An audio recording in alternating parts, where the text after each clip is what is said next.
We had to let go of some folks, but we wanted to keep the same level of volume and outcomes from an 11-person BDR team with a 4-person BDR team, including me as a player coach.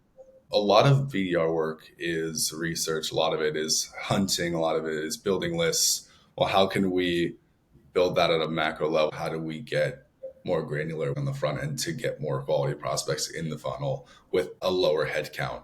It was more so list building. I think that's a very manual, tedious thing that all BDRs face.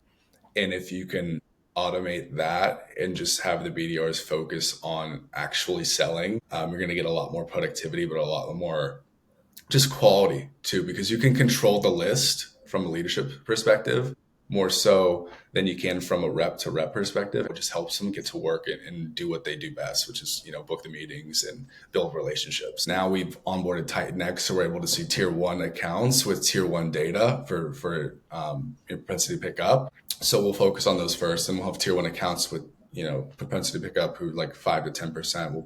We'll tier those out into to tier 2. And then the people that aren't able to, that you cannot connect with the phone, they just don't answer the phone, we'll put those into like an email campaign as well. So we're doing a lot of things from an account perspective, but also a content perspective to allow us to build those lists internally. And I'm dedicated to diversifying and spreading out those leads accordingly. We typically look for on ad spend. Can you afford to spend on an additional digital channel to traffic?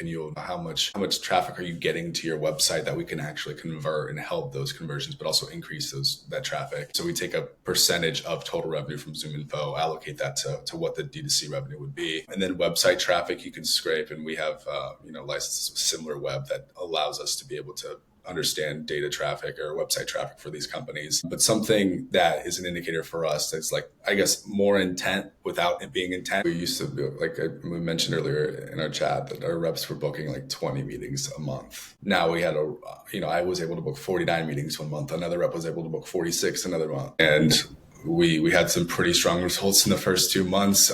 We booked 225 meetings as a 4-person BDR team.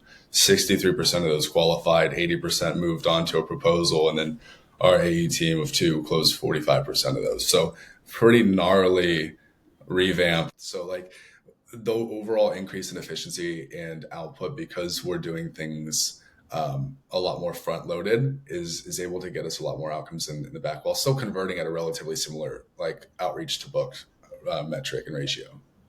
So kind of front loading everything makes you more efficient, but also gives you more reps on the phone, gives you better leads to contact, whether it's via email, LinkedIn, so on and so forth.